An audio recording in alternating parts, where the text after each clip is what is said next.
നമുക്കറിയാം ഇലക്ട്രിക് വാഹന രംഗത്തിൽ അതിവേഗം മുന്നോട്ട് പോയിക്കൊണ്ടിരിക്കുകയാണ്.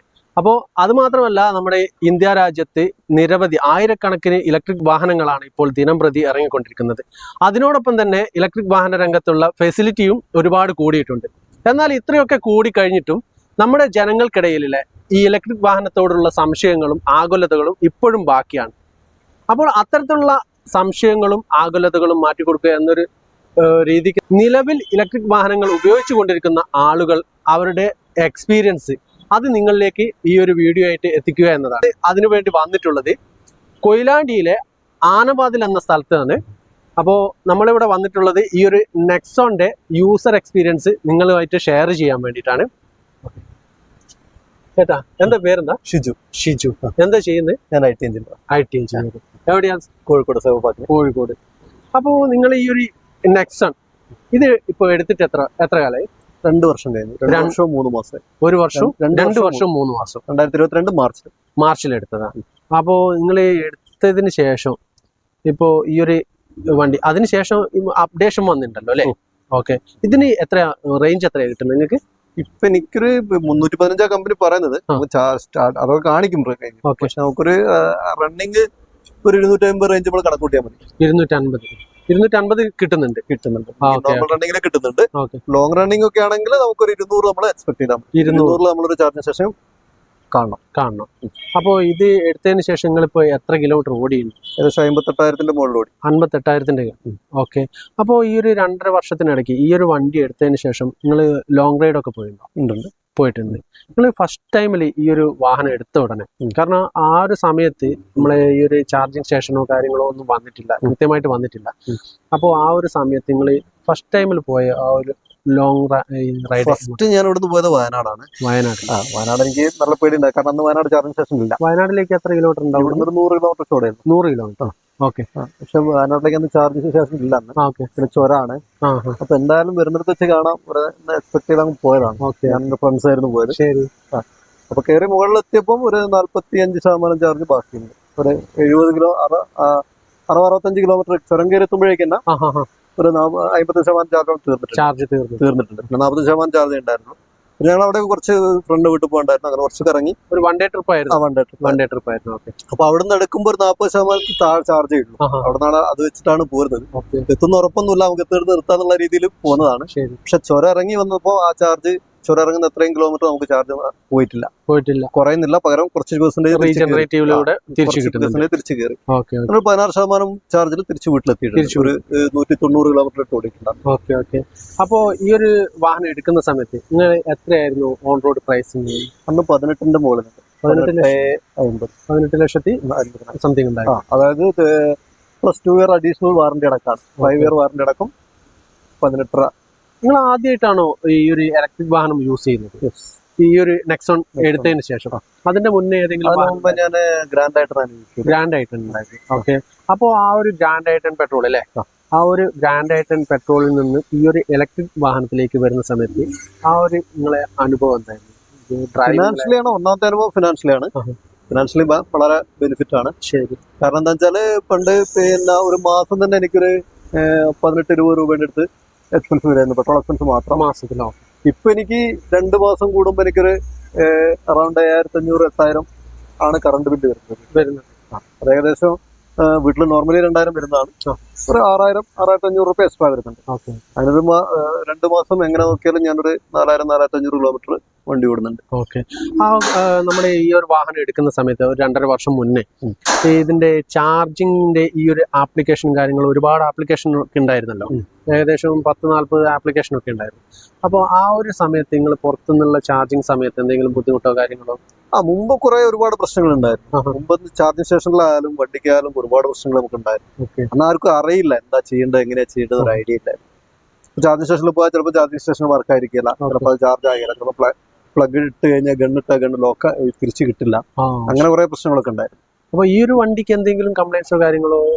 ഇതുവരെ അങ്ങനെയൊന്നും വന്നിട്ടില്ല. ഒരു ഇടവേള ചാർജിങ് ഇങ്ങനെ ഗണ്ണ് ലോക്കായിട്ട് 2 പ്രശ്നങ്ങളുണ്ടായിരുന്നു. അത് പിന്നെ അവരുടെ അപ്ഡേഷനിൽ അവരത് ശരിയാക്കി. വണ്ടിന്റെ ഒരു ആക്ച്വേറ്റർ സാധനം മാറ്റി ഫിറ്റ് ചെയ്ത് അവര് ശരിയാക്കിയിട്ടുണ്ടായിരുന്നു. പിന്നെ അതിനുശേഷം കംപ്ലൈൻസ് ഒന്നും വന്നിട്ടില്ല. ഇപ്പൊ പിന്നെ നമുക്ക് പേടിക്കാനൊന്നുമില്ല. ഇപ്പൊ നമുക്ക് കേരളത്തിൽ നല്ല ഇന്ത്യയിൽ തന്നെ എവിടെയും പോയിട്ട് വരാം. കാരണം ഒന്ന് പ്ലാൻ ചെയ്യും. നമ്മൾ ഇതിന്റെ പ്രത്യേകത നമ്മൾ പെട്രോൾ വണ്ടി എടുത്തു പോകരുത്, നമുക്ക് ജസ്റ്റ് ഒന്ന് പ്ലാൻ ചെയ്യണം യാത്ര പ്ലാൻ ചെയ്യാന്ന് പറയുമ്പോൾ നമ്മള് പിന്നെ ഓരോ ഒരു 150-200 കിലോമീറ്ററിലുള്ള ഒരു ചാർജിങ് സ്റ്റേഷൻ കാണി. അതിനൊരു ഇനി അഥവാ അത് വർക്കിംഗ് അല്ലെങ്കിൽ അതിനൊരു ആൾട്ടർനേറ്റ് വേറെ ഒന്നുകൂടി നമ്മൾ കണ്ടുവെക്കണം. ഒരുപാട് ആപ്പുകളുണ്ട്. നമ്മളൊരു ട്രിപ്പ് സെറ്റ് ചെയ്ത് കഴിഞ്ഞാൽ ആ ട്രിപ്പിൽ ഏതൊക്കെ ചാർജിങ് സ്റ്റേഷൻ ഉണ്ട് എന്ന് നമുക്ക് കാണാൻ പറ്റും. അതേപോലെ അവൈലബിൾ ആണോ എന്നുള്ളത്, വർക്കിംഗ് ആണോ എന്നുള്ളതൊക്കെ നമുക്ക് ആപ്പ് കാണിക്കും. അതുകൊണ്ട് നമുക്കിപ്പോൾ എവിടെയും സേഫായിട്ട് പോയി വരാം, ഇഷ്യൂസ് ഒന്നുമില്ല. അപ്പോൾ നിങ്ങൾ പിന്നീട് വെച്ചാൽ ഇതിന്റെ ഈ ഒരു വാഹനം എടുത്ത് ഏറ്റവും കൂടുതൽ ദൂരം പോയിട്ടുള്ള ഞാൻ ഗോവ പോയിട്ടുണ്ട്. ഗോവയിൽ പോയി അപ്പോൾ കുറേ ആയോ പോയിട്ട്? കഴിഞ്ഞ ഡിസംബറിലാണ്. കഴിഞ്ഞ ഡിസംബർ. ഓക്കെ. അപ്പോൾ ആ ഒരു സമയത്തുള്ള ആ ഒരു എക്സ്പീരിയൻസ് എങ്ങനെയാണ്? ഗോവ പോയത് ശരിക്കും പറഞ്ഞാല് റിസ്ക് ആയിരുന്നു, നല്ല പേടി ഉണ്ടായിരുന്നു പോയത്. പിന്നെ ഞങ്ങൾ ഫ്രണ്ട്സ് ആയതുകൊണ്ട് നമ്മൾ പോവാ വരുന്നിട്ട് കാണാന്നുള്ള രീതിയിലാണ്. നമുക്കൊരു ഗ്രൂപ്പ് ഉണ്ട് ഇവോക്ക് എന്ന് പറഞ്ഞിട്ട്. ഇവോക്ക് അപ്പൊ നമുക്ക് തുടക്കത്തിലൊക്കെ വളരെ ഹെൽപ്ഫുൾ ആണ്, ഭയങ്കര ഹെൽപ്ഫുൾ ആയിട്ടുള്ള ഒരു ഗ്രൂപ്പാണ്. ഇവോക്കിലേക്ക് മെമ്പർഷിപ്പ് എടുത്തിട്ട് കുറേയോ? കുറെ. ഞാൻ വണ്ടി വാങ്ങി പിറ്റേ 3ാമത്തെ മാസം ഞാൻ ഇവോക്ക് മെമ്പർഷിപ്പ് എടുക്കുന്നു.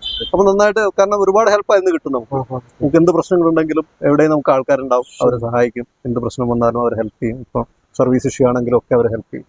അപ്പോൾ അത് നല്ലൊരു ബെനിഫിറ്റ് ആയിരുന്നു. ഇപ്പൊ അതൊരു അസോസിയേഷൻ ആയി ഒരു കമ്പനി ആയിട്ട് രജിസ്റ്റർ ചെയ്തിട്ടുണ്ട്. ഇവർക്ക് സ്വന്തമായിട്ട് ചാർജ് സ്റ്റേഷൻ കൊടുക്കുന്നുണ്ട്. ഇപ്പം കോഴിക്കോട് 2-3 ചാർജ് സ്റ്റേഷൻ ഇപ്പോൾ കോഴിക്കോട് വെച്ചിട്ടുണ്ട്. കേരളത്തിൽ മൊത്തം ഒരു 30ഓളം ചാർജ് സ്റ്റേഷൻ ഇവോക്കിന്റെ ആയിട്ടുണ്ട്, കീഴിലുണ്ട്. അപ്പോൾ നിങ്ങൾ ഈ എടുത്തതിന് ശേഷം ഇപ്പോൾ എത്ര കിലോമീറ്റർ ടോട്ടൽ ഓടിയിട്ടുണ്ട്? 58,000 കിലോമീറ്ററാണ് ഓടിയത്. 2.5 വർഷം കൊണ്ട് 58,000 കിലോമീറ്റർ. ഗോവ പോയ സമയത്ത് നമുക്കുണ്ടായിരുന്ന ഒരു പ്രശ്നം, ഗോവയില് പിന്നെ ഉടുപ്പി കഴിഞ്ഞാൽ പിന്നെ ഹോണാവർ എന്ന് പറഞ്ഞ സ്ഥലത്ത് മാത്രമേ ഒരു ചാർജ് സ്റ്റേഷൻ ഉള്ളൂ. അത് കഴിഞ്ഞാൽ പിന്നെ ഗോവയാണ്. ശരി. അതായത് ഒരു 370 കിലോമീറ്റർ ഇടയ്ക്ക് ഒരൊറ്റ ചാർജ് സ്റ്റേഷനിലേക്ക്. അതായിരുന്നു നമ്മൾ മാപ്പ് കണ്ടത്. അപ്പൊ നമ്മൾ ഈ വോക്കിൽ ഷെയർ ചെയ്ത വോക്കിൽ ഒരുപാട് ആൾക്കാർ പോയി വന്നവരുണ്ട്. അവരോടൊക്കെ ചോദിച്ചു പറഞ്ഞു അത് മിക്കവാറും വർക്കിംഗ് ആവും, ഇനി അത് കുഴപ്പമൊന്നും ഉണ്ടാവാറില്ല, നല്ല ചാർജ് സ്റ്റേഷനാണ്, ധൈര്യമായിട്ട് പോയിക്കെന്ന് പറഞ്ഞു. അഥവാ പെട്ടാലും അവിടെ ഒരു ഹോട്ടലുണ്ട്, അവിടെ സ്ലോ ചാർജ് ചെയ്യാം എന്നുള്ള. അപ്പൊ അങ്ങനെ ഒരു ധൈര്യത്തിലാണ് പോയത്. അപ്പൊ കുഴപ്പമൊന്നും ഉണ്ടായില്ല. 2 പ്രാവശ്യം അങ്ങോട്ട് തിരിച്ചു വരുമ്പോഴും അവിടെ തന്നെ ചാർജ് ചെയ്തു. ഏകദേശം അപ്പ് ആൻഡ് ഡൗൺ ഒരു 1,500-500ഓളം കിലോമീറ്റർ ഓടിയിട്ടുണ്ട്. 1,500 കിലോമീറ്റർ ഓടിയിട്ട് എനിക്ക് കോസ്റ്റ് വന്നത് ഏകദേശം ഒരു ചാർജിങ് കോസ്റ്റ് വന്ന ഒരു 4,000 റുപ്യേന്റെ അടുത്ത് ചാർജിങ് കോസ്റ്റ് വന്നിട്ടുണ്ട്. നമ്മൾ ഈ ഒരു 50% ഒക്കെ ആയി കഴിഞ്ഞാൽ ഈ ഒരു വാഹനത്തിന് മൂവിങ് കുറവാണ്, ലിംബോർഡിലേക്ക് പോകും, അങ്ങനെയുള്ള അങ്ങനത്തെ പ്രശ്നങ്ങളൊന്നുമില്ല. എന്തെങ്കിലും പ്രശ്നം ആ 10% താഴെ പോവുകയാണെങ്കിൽ നമുക്ക് 25% താഴോട്ട് വരുമ്പോൾ തന്നെ അലർട്ട് വരും. ചാർജ് പിന്നെ സ്ലോ ആവുന്നുണ്ടെന്ന് പറഞ്ഞിട്ട് അലർട്ട് വരും. അത് യെല്ലോ ഇതിൽ കാണിക്കും. പിന്നെ 10% താഴെ പോയി കഴിഞ്ഞാൽ വണ്ടീന്റെ കംപ്ലീറ്റ് ഫീച്ചേഴ്സും നിൽക്കും. മീൻസ് AC വർക്ക് ചെയ്യില്ല, സിസ്റ്റം വർക്ക് ചെയ്യില്ല, ഒരു സാധനവും വർക്ക് ചെയ്യില്ല. അങ്ങനത്തെ പിന്നെ ആകെ വർക്ക് ചെയ്യാൻ വണ്ടി ഇങ്ങനെ ഓടും. വണ്ടി പക്ഷേ പവർ ഉണ്ടാവില്ല വണ്ടിക്ക്. അപ്പൊ അങ്ങനെയുള്ള ഒരു സിറ്റുവേഷൻ എപ്പോഴും ഉണ്ടായിട്ടുണ്ട്. ഒരു പ്രാവശ്യം ഒരു തവണ ഞാൻ അങ്ങനെ 6% വരെ താണ് പോയിട്ടുണ്ട്. ഞാൻ പിന്നെ അതേ പറഞ്ഞ മാതിരി ചാർജ് സ്റ്റേഷൻ എവിടെയും കിട്ടിയില്ല. വിചാരിച്ചാലും കൂടുതൽ ഓടേണ്ടി വന്ന്. പിന്നെ തിരിച്ചു വന്ന് ഞാൻ ഇവിടെ എത്തുമ്പോൾ ഏകദേശം 6% ആയിട്ടുണ്ട്. അപ്പൊ വീട്ടിലേക്ക് ചെറിയൊരു കയറ്റമുണ്ട്. അപ്പൊ കേറി വണ്ടി പക്ഷെ ഫുള്ളായിട്ട് കയറി കിട്ടിയില്ല, അവിടെ നിന്നുപോയി. 6% ഉണ്ടായിരുന്നു. പക്ഷെ സ്മൂത്ത് റോഡ് ആണെങ്കിൽ വീണ്ടും ഒരു 10 കിലോമീറ്റർ 15 കിലോമീറ്റർ വീണ്ടും ഓടുമായിരുന്നു. അപ്പൊ അവിടെ നിന്നു.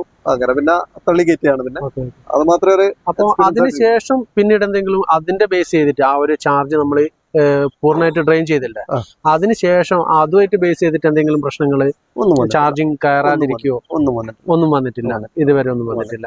പിന്നെ ഈ ഒരു വാഹനത്തിന് വേറെ എന്തെങ്കിലും കംപ്ലൈൻസോ കാര്യങ്ങളോ നിങ്ങൾക്ക് ഇതുവരെ വന്നിട്ടുണ്ടോ? കംപ്ലൈൻസും കാര്യങ്ങളായിട്ടൊന്നും വന്നിട്ടില്ല. പിന്നെ ഇതിൽ നമ്മൾ കുറച്ചുകൂടി ശ്രദ്ധിക്കണം, അത്രേ ഉള്ളൂ. നമ്മള് പിന്നെ എന്താ പറയാ, വണ്ടി ചാർജിങ്ങിൽ കുറച്ചുകൂടി ടൈം എടുക്കാറുണ്ട്. ഇപ്പം ചാർജിങ് കുറച്ച് സ്ലോ ആയിട്ടുണ്ട്. അത് മേ ബി വോൾട്ടേജ് ഇഷ്യൂ ആവാം, ഇങ്ങനെയുള്ള ചാർജറിന്റെ ഇഷ്യൂ ആണോ എന്ന് ഞാൻ ചെക്ക് ചെയ്യാൻ. അപ്പോൾ നിങ്ങൾ ഇവിടുന്ന് പുറത്തുനിന്ന് ഒരുപാട് തവണ ചാർജ് ചെയ്യുന്നുണ്ടോ? പുറത്തുനിന്ന് കുറവാണ്. ഞാൻ മിക്കവാറും ദിവസം ഞാൻ വീട്ടിൽ നിന്ന് തന്നെയാണ് ചാർജ് ചെയ്യുന്നത്. ഞാൻ പുറത്തേക്ക് പോകുന്ന സമയത്ത് അതിന്റെ ആവശ്യം, എനിക്ക് പുറത്ത് ചാർജ് ചെയ്യേണ്ട ആവശ്യം പുറത്തേക്ക് ലോങ് പോകുമ്പോൾ മാത്രമേ ആവശ്യം വരാറുള്ളൂ. അല്ലാതെ ഡെയിലി കോഴിക്കോട് പോയി വരുന്നതാണ്. 2 ദിവസം കൂടുമ്പോൾ ഞാൻ വീട്ടിൽ ചാർജ് ഇട്ട് ഫുൾ ചാർജ് ആക്കുന്നത്. അപ്പോൾ ഡെയിലി ഈ ഒരു കോഴിക്കോടേക്കുള്ള യാത്രയ്ക്ക് വേണ്ടിയിട്ടാണ് ഈ ഒരു വണ്ടി യൂസ് ചെയ്യുന്നത്. അപ്പോൾ കോഴിക്കോടേക്ക് ഇവിടുന്ന് എത്ര കിലോമീറ്റർ ഉണ്ടാവും? ഞാൻ ഏകദേശം അപ്പ് ആൻഡ് ഡൗൺ ഒരു 70-75 കിലോമീറ്റർ ഒരു ദിവസം. 75 കിലോമീറ്റർ ഡെയിലി യൂസ് ചെയ്യുന്നുണ്ട്. അപ്പോൾ ഈ ഒരു യാത്രയ്ക്ക് നിങ്ങൾക്ക് പെട്രോൾ വണ്ടിയെക്കാട്ടിലും ഇതിന് ബെനിഫിറ്റ് ആണോ, അല്ലെങ്കിൽ രണ്ടും സെയിം ആണ്? വളരെ ബെനിഫിറ്റാണ്. കാരണം എനിക്ക് ഇതിനു മുമ്പേ ഞാൻ പറഞ്ഞല്ലോ, എനിക്കൊരു 20 റുപ്യന്റെ മുകളിൽ മാസം ചെലവ്. അതിന് എത്ര ഓടാതെ എനിക്കൊരു 20 റുപ്യന്റെ മുകളിൽ മാസം ചെലവുണ്ടായിരുന്നു. ഇപ്പൊ എനിക്കൊരു 6,500-7,000 റുപ്യന്റെ അടുത്ത് ചെലവ് വരുന്നു. ഞാൻ അതിനേക്കാളും കൂടുതൽ ഓടുന്നുണ്ട്. അപ്പോൾ ഇതിന്റെ നിങ്ങൾ ഈ ഒരു സർവീസിന്റെ പീരീഡ് എന്തെങ്കിലും കംപ്ലൈൻസോ കാര്യങ്ങളോ എന്ന് വെച്ചാൽ ഈ സർവീസുമായിട്ട് ബന്ധപ്പെട്ടിട്ടാണ് ഒരുപാട് കംപ്ലൈൻസ് വരുന്നത്. അപ്പോൾ അതിന്റെ ബേസിൽ എന്തെങ്കിലും കംപ്ലൈൻസ്, കാരണം നിങ്ങൾ എത്ര സർവീസ് ചെയ്തിട്ടുണ്ട്? ഞാൻ 8-9 സർവീസ് ചെയ്തിട്ടുണ്ട്. 9 സർവീസോളം ചെയ്തു. എവിടെയാണ് ചെയ്യുന്നത്? ഞാൻ മറീന, കോഴിക്കോട് മറീന. ഓക്കെ. എന്തെങ്കിലും ബുദ്ധിമുട്ടോ കാര്യങ്ങളോ ഉണ്ടായിട്ടുണ്ടോ ഇതുവരെ? ഇല്ല, അങ്ങനെ ഇതുവരെ എനിക്ക് കംപ്ലൈൻസ് ഒന്നും വന്നിട്ടില്ല. തട്ടലും മുട്ടലും ഉണ്ടായിരുന്നു, എനിക്ക് പെട്ടെന്ന് തന്നെ അവർ ക്ലിയർ ചെയ്ത് ക്ലിയർ ചെയ്തു.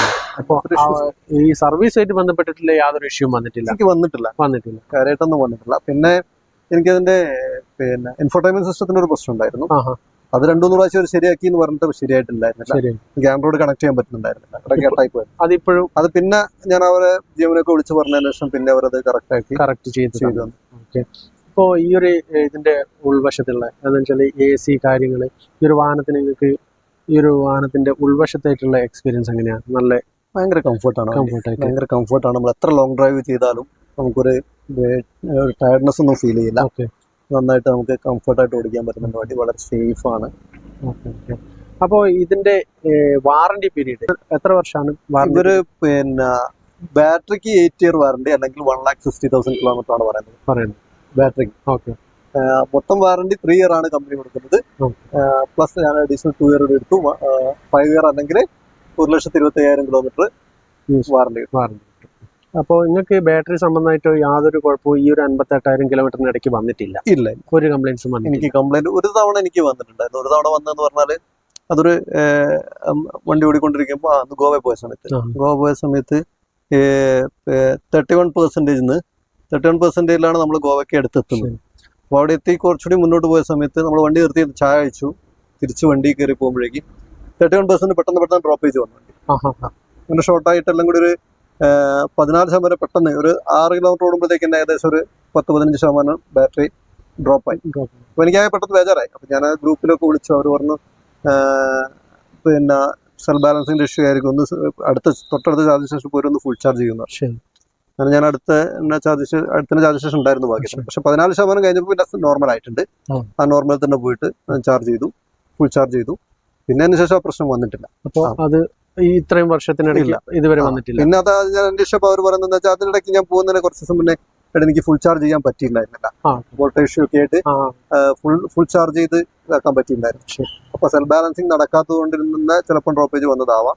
അത് സെൽ ബാലൻസ് ക്ലിയർ ചെയ്ത് പോയിട്ട് സെൽ ബാലൻസ് എല്ലാം ക്ലിയർ ചെയ്ത് പോയിട്ടുണ്ടെന്നാണ് ചെയ്തിട്ടുള്ളത്. പിന്നെ എനിക്ക് വിഷയം. അപ്പോൾ ഈ ഒരു വണ്ടി ഇപ്പൊ നിങ്ങൾ മാത്രമാണ് ഉപയോഗിക്കുന്നത്? വേറെ ആരെങ്കിലും? ഇടയ്ക്ക് വൈഫ് യൂസ് ചെയ്യാറുണ്ട്. അപ്പോൾ നിങ്ങളൊരു അഭിപ്രായം, ഒരു ഇലക്ട്രിക് വാഹനം നമുക്ക് സ്വന്തമായിട്ടുണ്ടെങ്കിൽ അത് ഏത് രീതിയിൽ നമ്മൾ അതിനെ മാനേജ് ചെയ്താൽ നമുക്ക് അതിന്റെ കാര്യങ്ങൾ മേക്കപ്പ് ചെയ്ത് മുന്നോട്ട് പോകാൻ പറ്റുന്നില്ല? അതായത് ഈ ഒരു വണ്ടിന്റെ കണ്ടീഷൻ ഈ ഒരു രീതിയിൽ മേക്കപ്പ്. അത് വണ്ടി നമ്മള് പെട്രോൾ വണ്ടി യൂസ് ചെയ്യുന്ന മാതിരി നമ്മൾ റഫ് യൂസിന് പറ്റുന്ന സാധനമല്ല വണ്ടി. നമുക്ക് പിന്നെ ഡ്രൈവിംഗ് സ്റ്റൈലിൽ നിന്ന് നമ്മൾ മാറ്റണം. നമ്മള് ആ ഒരു സ്മൂത്ത്നെസ്സിൽ ഓടിച്ചു കഴിഞ്ഞാൽ വണ്ടി നല്ല വൃത്തിക്ക് കൊണ്ടുനടക്കാൻ പറ്റും. പിന്നെ ഈ സ്ലോ ചാർജിങ് മിക്കവാറും ചാർജ് ചെയ്യാം, എപ്പോഴും സ്ലോ ചാർജ് ചെയ്യാം. അതൊക്കെയാണ് എനിക്ക് ഒരു ഫുൾ ചാർജിങ്ങിൽ നിങ്ങൾക്ക് ഒരു 200 എത്ര പറഞ്ഞത് 250 കിലോമീറ്റർ നമുക്ക് റണ്ണിങ് കിട്ടുന്നുണ്ട്.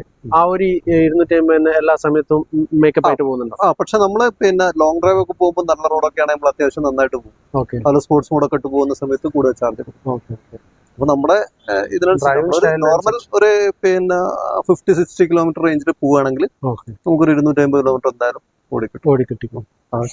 ഹിൽ സ്റ്റേഷൻ ഒന്നും ആവരുതേ, കാറ്റൊക്കെ കയറുകയാണെങ്കിൽ കുറച്ച് കുറയും. ഓക്കെ. അപ്പോൾ ചുരുക്കി പറഞ്ഞാൽ നിങ്ങൾക്ക് ഈ ഒരു 2.5 വർഷത്തിനിടയ്ക്ക് ടാറ്റയുടെ നെക്സൺ എടുത്തേ, അപ്പോൾ യാതൊരു വിധത്തിലുള്ള കംപ്ലൈൻസും നമുക്ക് ഇതിൽ കാണാൻ പറ്റുന്നില്ല. നിങ്ങളുടെ അനുഭവത്തിൽ അങ്ങനെ ഒരു കംപ്ലൈൻറ്റ്സ് വന്നിട്ടില്ല. വളരെ ഹാപ്പിയാണ്. അപ്പോൾ നമുക്ക് പറയാനുള്ളത് വെച്ചാൽ ഓരോ ആളുകളുടെ ആ ഡ്രൈവിംഗ് സ്റ്റൈലും കൂടി ഈ ഒരു വാഹനത്തിന്റെ ലൈഫിലേക്ക് വലിയ രീതിയിൽ സ്വാധീനം ചെലുത്തുന്നുണ്ട്. അപ്പോൾ ഇത്രയൊക്കെയാണ് ഈ ഒരു വാഹനത്തിനെ പറ്റിയുള്ള നിങ്ങളൊരു എക്സ്പീരിയൻസ്. Okay, thank you.